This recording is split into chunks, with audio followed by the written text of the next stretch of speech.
So I've tried to record this video like an ungodly amount of times, but fourth time's the charm. So hi everyone, welcome back to my channel. If you're new, my name is Julia, and in today's video, we are going to be concluding the Raising Asia series. We're going to be discussing episodes 11 through 13, and really also talking about Asia post Dance Moms and post Raising Asia.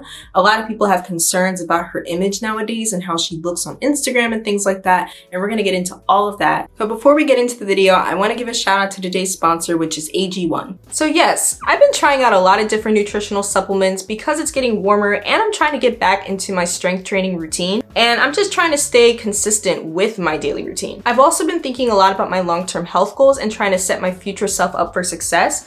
And so I can confidently say that AG1 is truly a cut above the rest and really is helping me reach these goals. So as a content creator and UX designer, both of these careers are super important to me. And with these careers, you really have to be intentional with setting goals and setting intentions in general. And with that, consistency is key. I found that drinking AG1 in the morning with my breakfast each day has become a great habit that allows me to achieve a strong level of consistency. AG1 is also not your average multivitamin replacement. It's a powerhouse of nutrients that your body needs daily. With its carefully crafted formula, AG1 provides you with all the essential nutrients, supporting your immunity and your gut health. All you have to do is just add a scoop of AG1 to any water or any milk, and there you go. Just mix it up, stir it up, and there you go. And it's a great drink, and it actually tastes pretty good. It kind of has this pineapple and vanilla hint to it, which honestly, like powders in general, protein, that stuff, like, it's really not my favorite, but this is actually really good. It's really good. It's really amazing, especially if you're kind of intolerant to stuff like that. Also, I can't forget to mention that AG1 is going to give my community an immune-supporting free 1-year supply of vitamin D and 5 free travel packs with your first purchase. Again, that is 1 full year of vitamin D and 5 free travel packs with your first purchase, and you can check out the link in the description in order to check out that deal. So if you're looking for a practical way to level up your health game, try AG1. So thank you so much to AG1 for sponsoring today's video, and let's get back to the finale of Raising Asia. So episode 11 starts with Asia rehearsing for an El DeBarge performance, and El DeBarge is a really popular R&B legend, and Asia hilariously didn't know who that was, and Anthony's really excited for this performance because he knows that it's big for his and Asia's career. But Anthony's concerned because he doesn't want the song that Asia performs to be cutesy and really be kind of corny, and he worries because he's attaching his name to this. Sean then steps in and says that he doesn't want Anthony's opinion and that Anthony was hired to be a choreographer and not for a creative director. So then Asia has to learn a song in a day, and Anthony and Asia are pretty nervous about her having to do this. But Asia practices the song in the studio, and everybody likes the performance except Sean, and Sean pulls the El DeBarge performance. So the next day, Asia comes to rehearsal, and Anthony's feeling pretty frustrated because Sean did give Anthony the power to veto the performance. So Sean did say that if he felt that the performance was not up to his standards or Anthony's standards, that Anthony could pull it, but Sean decided to pull it anyway. Anthony says he sees the potential in where Asia can go, and Christy's just not feeling the conversation. So then Sean then calls Anthony to kind of discuss everything more, and Anthony's just feeling really frustrated because he feels like he's been lied to. Sean said that he just didn't want to rush anything. So then Anthony gets pretty frustrated and then curses at Sean, and Christy flips out because she's like, no one's gonna curse at Sean, no one's gonna talk to Sean like that, and she pulls Asia out of rehearsal. So this was a whole big blowout, like a very huge thing. Christy was like, you are not gonna talk to my man like that. I need to make sure that she's comfortable with that song. So she's not doing nothing. So what the f am I here for? I'm really wasting my time. I'm sorry, Asia. We're done. We're done. Hold on. No, I'm not holding on. Get it straight, Leo. I'm not holding on. Look at my eye. No, I'm not holding on. Asia, get over here. Sean, no, call Sean. I did talk to Sean. Sean him again.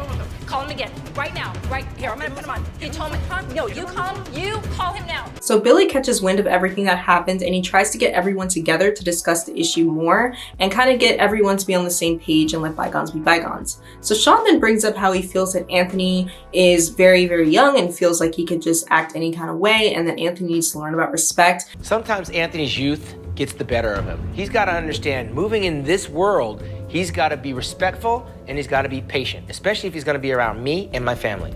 And I found that very ironic that, age is something that's brought up a lot in this show when Asia's 8 years old being taught to act like a 30-year-old. And then Anthony thinks that Billy, Sean, and Christy are out of touch and are too old. And then Sean thinks that Anthony's too young to know about respect. So I just thought that was such a weird thing. It's like there's traditional views on age and then there's very non-traditional views on age. Anthony then apologizes to everyone and then decides to move forward. So then episode 12 begins with them being only 1 week away from the Universal CityWalk concert. And Christy emphasizes to Asia that she's going to be on stage longer than usual, singing, dancing, and performing for at least 15 minutes. And so Sean kind of just feels like all this stuff is crazy and that they just need a break from all the performance drama, and they decide to have a cookout with their family and friends and just let the kids let loose and have fun and let them just chill. And Asia teases Christy by throwing water on her dress, and then Christy's like, hey, you want a timeout?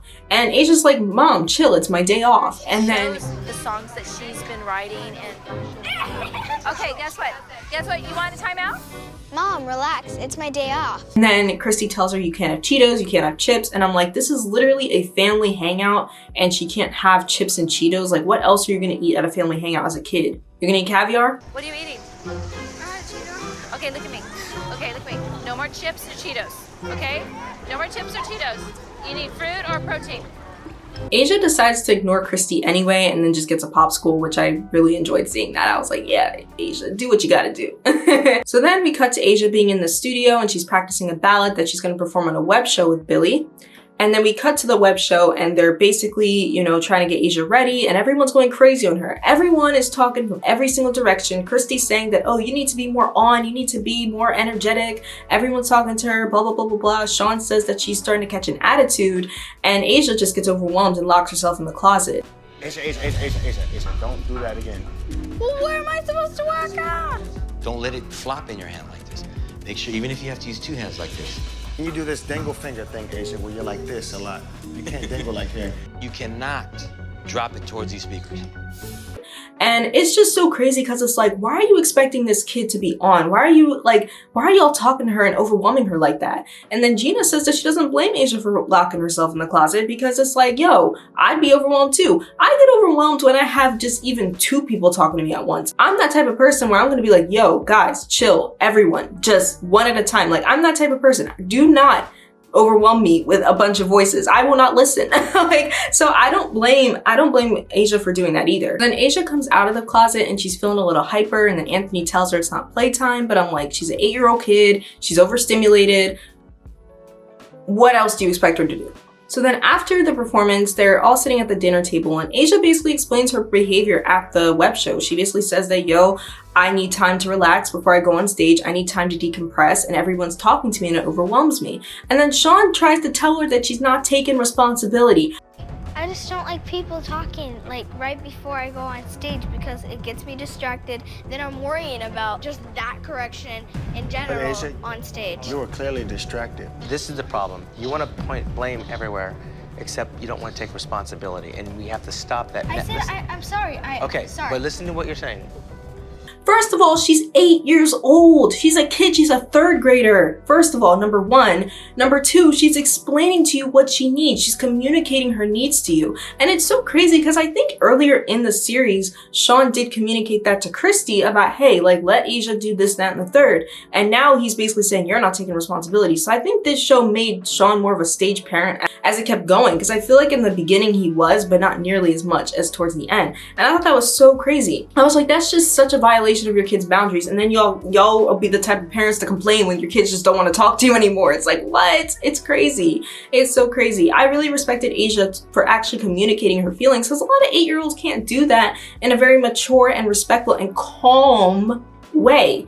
If they do communicate that, they're going to communicate it in a really rude, disrespectful, belligerent, and explosive way. But she did it in a very calm and composed way. That should be commended in and of itself. But no, we're going to say she's not taking responsibility. It just made no sense. Maybe there's more stuff that happened behind the scenes that day, but I just thought that was very unfair. Then we cut to Gina discussing things with Sean about like the family and feeling unappreciated and, you know, feeling very distant from Christy and all these different things. So Christy catches wind of them having this conversation upstairs and then she screams to get the cameras out. She yells, cameras out, cameras out, cameras out. Freaks out, and then everyone says, you know, Christy just doesn't like being in control. But Christy felt that they were filming something that was not related to the show. Sean tried to tell her that, hey, we're just trying to show people what it's like raising a kid like Asia. This is reality. Right now, I'm just feeling very ignored and unappreciated. You know, I hate to say this. You know, the bottom line, Mom, is Sean and Christy now, because of all this going on, are like, I'm being disrespected and that I'm being pushed aside. Cameras out. Well, I don't know. Cameras out. Cameras out. They're filming something that is not about the show. I know, but listen, Cameras Christy, out. but let me tell you, when you don't communicate with your sister, you get that. I love her. Don't make me cry. I love you, baby. We're having a conversation and she wasn't around. She felt that we were talking about her. And when Christy can't hear everything, she starts to get on the defense. I know. Listen, No. no. Listen, No. listen to me. What? This is reality. It's not about TV right now, okay? Because her tears are real. And I so, know look, they you are. see mine? Because the show I know, has I know, made them but real. guess Even what? more real. There's something about, No, listen, Gina. Every family that has a kid like this will probably go through this, and we're just showing the process. This is real. I'm not giving them what they want. I'm not giving them what they want. You just did, Christy, by the way. You just did. That will lose your job. You will lose your job. I will pull every camera out of here. Every camera. Get them out. I just told you to get your cameras out now. This is not part of your show. But then Christy's like, no, this is too much. Like, we shouldn't be talking about this. We shouldn't be showing this on TV. And I think it's kind of an interesting juxtaposition to when she was on Dance Moms, because Christy on Dance Moms, for the most part, you know, she really didn't get into the mama drama. She really couldn't stand it. And she knew the game. She knew the entertainment industry. So she wasn't trying to get herself all hot and bothered and annoyed over little things like the other moms were, who weren't as hip. And I just think it's interesting that I wonder now if she has more empathy towards the moms of Dance Moms, because now she understands what it's like to have a camera crew kind of being really intrusive. I wonder if she kind of understands and empathizes with them more, because a lot of times on Dance Moms, Christy had an attitude of just like, y'all are doing too much, y'all are being too dramatic. And while a lot of times, yes, they were being that way, I wonder if she kind of has more empathy. But that's just an interesting tidbit I wanted to bring up, you know. So then we get into episode 13, and this is Asia performing her Universal CityWalk performance. And so it begins with them kind of discussing how the performance will go. And there's a chariot that's being brought in that Asia's gonna ride on, and Sean feels like the chariot's very unsafe. And Sean's just basically freaking out and micromanaging. And then Anthony starts getting frustrated because he's like, I'd rather have Christy right now than Sean, which I thought was a huge turn to how things were earlier in the series. Christy then gives Asia a pep talk and starts getting emotional and talking about all the sacrifices that the family made for Asia to be able to do this and to really realize this dream. And I'm like, her dream or y'all's dream? Like, you know, it still feels like projection to me. It doesn't seem like Asia really wants this as bad as y'all do. So Richie Jackson then comes in, who was Lady Gaga's creative director at the time and also was a judge on AUDC, and basically gives Asia this whole pep talk, this whole thing and whatever, and goes to watch the performance with the family. So then Asia begins her performance at Universal CityWalk, and she's doing a really good job. She's really killing it. But again, the lyrics are just so mature. Like, these silly boys better stay away and all this other stupid stuff. I'm like, she's 8 years old. Like, why is she singing about stuff like this? How is this relatable? Who are they marketing Asia to? Like, Asia's 8 years old. Do you think the average parent of an 8-year-old would want their kid to be like Asia? No. And like, older people, you're just weird if you like Asia. Like, you're just a creep if you really are into Asia like that you're gonna be following this kid's career. That's just really creepy and weird to me. Straight up. Then Asia's mic ends up going out, and basically they're all freaking out, but Asia really recovers and performs well. Like, she doesn't really let it faze her. And then the performance ends and everyone's congratulating her. Everyone's so happy with the performance. And then Richie comes in and discusses how he feels like the song was a little too immature. And then Billy basically says in his talking head that Richie's trying to give Asia the Anthony Burrell treatment. He's basically trying to make Asia a 30-year-old when she's only 8. And it's like this obsession with making Asia grown and sexualizing her was just so weird and disgusting. Like, it was so crazy the way these people tried to mold this child into being a certain way. It was crazy. So that is the end of Raising Asia. That is all the episodes. And now we're going to get more into Asia post Dance Moms and Asia's experience post the show. So now I'm going to discuss the podcast that Asia was on with Jordan Jones back in 2021. So this is when Asia was 16 years old, and she kind of gave her perspective on how she grew up and her life and her experience. So I'm basically just going to be pulling a couple points from this podcast. It's about an hour long, and I'm just going to pull some of the most interesting points that stuck out to me. So Asia said that she decided to leave Dance Moms and she wanted to move on and do other things. However, she didn't know that she was getting Raising Asia. She didn't know that this was going to be a show. And what's really sad is that she started losing her love and passion for dance before she even started filming Raising Asia. So she was 8 years old and already burnt out, which is really, really sad. So after I left Dance Moms, like from just a executive decision of, you know, I think it's like my time is up. I want to do other things and I don't want to compete anymore as a dancer. Yeah. I started losing the passion for dance like way before my show. Which she also mentioned that gymnastics really weighed on her body doing all those tricks all the time. And she also mentioned that she canceled the show, so that she decided to cancel Raising Asia because she saw how much it was tearing her family apart. She saw that it was really overwhelming them, it was a lot for them, and it was a lot for her. And she felt like, you know what, you guys have like 5 years of my life on film and I just want to move on and do other things. And they really respected her decision. And what I thought was really crazy about that is that she said that she told the Lifetime head that. I'm assuming her parents were like in the room with her, but she really kind of made it a point that she said it, which I thought was really interesting. I think it's just a testament to her maturity at the time to be able to even communicate that. So, wow. She also discusses more about maturity and growing up quick, that the kind of lifestyle she had kind of led her to being more mature. And Jordan concurred with that and said that most people would never be able to understand if they didn't live that life. And, you know, I think, again, this is a hallmark with a lot of child stars. They're very mature from young ages because they're basically primed and prepped and groomed to be a specific way. Like, you know, they're very professional, they're taught how to speak, how to answer questions, media training, all this stuff. And I do think in some degree it can be good to do like media training and like speaking, public speaking, because it is a really good skill to build early on. It is a really positive skill. But I think that's just such a small benefit for all the cons of child stardom. So I don't know how I feel about that, but, you know, she claimed that, you know, the way I think is because of how I was brought up. And in a way, you can't really blame her for being the way she is because of, she really went through a lot. Like, she went through things that forced her to grow up quicker than most kids her age, which is sad, but it is what it is now. I can't help that I grew up a little older than the average 16-year-old. I mean, you could look at other 16-year-olds now and people that are under 21 or whatever. We all look older. Yeah. But like for me personally, like I just developed quicker. Like my genetics in general had me develop quicker. And the lifestyle and the work that I do is what made me grow up faster. I would not take back anything. Yeah, I've learned so much from it. She also said that she started making excuses during her performances, and so she felt like she had to be full out during all her performances. She felt like she had to be on, she felt like she had to be like 100% on the ball all the time, and she really felt like she had to be this like 100% amazing girl that she was on TV. And if her performance wasn't measuring up to who she was on TV, she felt a lot of pressure.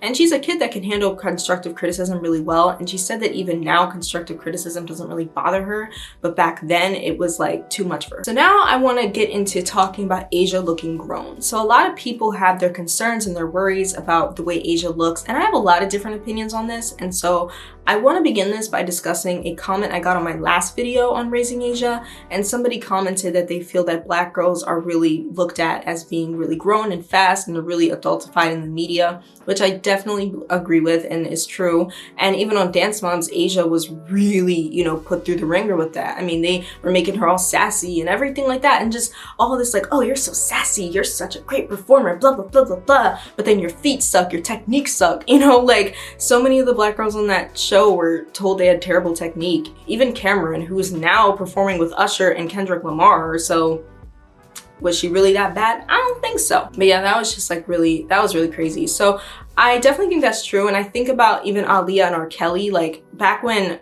R. Kelly married a 15-year-old Aaliyah, a lot of people wanted to put the blame on Aaliyah, like as if there wasn't a grown, creepy man that pursued her and did all this crazy stuff. That's happened, but I feel like in Asia's case, at least with the way she looks now, I don't think people really adultify Asia as much now, like they did as when she was young. But I feel like now Asia just looks grown. Like that's not really controversial to say. She just looks grown. She looks mature. Like she, even if she wasn't wearing the clothes and the makeup she was wearing, she would probably still look grown because she has like a very built body. You know, her dad was a bodybuilder, mom was a fitness model. So she just looks the way she does because of her genetics, honestly. And yes, I will acknowledge her makeup and her clothes definitely age her. They do a lot. And a lot of teens nowadays dress like that. And I think it is disappointing because it's like, why are these kids always trying to fast track themselves? But then you have to look at the trends, like how makeup and clothing have evolved. I mean, these kids back then, I mean, these kids now, I mean to say, they didn't have an awkward stage. Like a lot of y'all kids that were like later Gen Z, y'all grew up having the whole blueprint laid out for you, knowing what to wear, how to do your hair, like Black girls, knowing how to do your natural hair. I mean, like for me, I'm like early Gen Z and then millennials, we struggled. We had to figure it out. We had to fumble through it. And y'all have the blueprint all laid out. And so I think that's just how makeup and fashion have evolved. where now it's like you have everything just laid out for you, and everything is more mature and more just, you know, just very, you know, not really innocent anymore. And so I think in a sense, Asia's just following what all the other teens and young people her age do. And I remember looking at a photo of her on her Instagram where she was just wearing workout clothes and she didn't have makeup on, and or at least it didn't look like she had makeup on, and she still looked mature. I think another aspect to this whole thing is I think Asia also just took a lot of inspiration from Christy. You know how Christy dressed on Dance Moms and Raising Asia, very stylish, very put together, very fashionable. And I think Asia takes a lot of inspiration from her mom. I know I took tons of inspiration from my mom, and I used to wear her clothes all the time. And so, yeah, I think that's also another part of it. She's just watching her mom. I think for myself, a lot of people think I'm young, right? A lot of people think I'm like 19. You know, I'm gonna be 25 in a few months, and a lot of people think I'm like 19 a lot of times, and I can't really help that. You know, even if I wear like a fitted dress or a lot of makeup and heels and this and that, I'm probably still gonna look like a college student to a lot of people. And I think it's just perception at the end of the day, but it's like I really can't help that a lot of people think that about me. And I think Asia can't really help that she looks more grown. But what I do think is, I think parents, her parents and most parents of teens, they need to kind of do a better job at really monitoring and really trying to preserve a child's innocence as much as possible without really suppressing their ability to express themselves and also allow them to mature gracefully. You know, I think that's a very, very, very fine line. And I just think with Asia, I feel like, you know, she was already exploited so much as a child. And so she's just been wired to think this way. And now that she's about to be 18, it's not like you can do like a 360 on it unless she has some type of moment where she's like, oh, let me change how I do things, you know? But honestly, at the end of the day, I think another big thing for me is Asia's not really bothering anyone. And I've noticed how people really express concern over her for that. And I'm like, at least Asia's not out here acting a fool. Like, again, I get that compared to like even her contemporaries, like, I don't know, Marseille Martin or Storm Reed or Natalia Bryant, people who are only a couple years older than her. She looks older than them, or, you know, like looks about their age and stuff. I get that, but she's a good kid. I mean, she just graduated from high school, valedictorian. And so it's clear that her parents instilled a lot of like good values in her with education, working hard, diligence. It's clear that her parents valued that as well, you know? And she's a good kid. Like I said, do you see Asia out here causing drama? Do you see her out here in like all this TikTok beef and all this crap? No, you don't. You see her staying out the way, getting her money and leaving. So I think my biggest hope for Asia is that she just recognizes that her youth is priceless and that she shouldn't try to fast track it. I hope someone is in her life to remind her of that and to kind of keep her grounded in that way. But yeah, like I said, I think it's a complicated thing. I think it's like, at the end of the day, parents should be responsible for that, really monitoring and protecting their children. And I feel like Asia was not protected. But then I also see how, you know, at the end of the day, like she's kind of just doing what everyone else her age does, or in her arena, you know, the influencer arena. So I feel like there's only so much that can be said, you know, but I'm just glad that she's a good kid. She's a good kid. She's doing her thing. And we can't be mad at that. So I thank you guys so much for watching this video. I really hope you enjoyed it. I really hope that you guys like me talking about Raising Asia. I enjoyed talking about the show and talking about Asia herself. So thank you guys so much for watching. And yeah, I'll see you guys in the next video.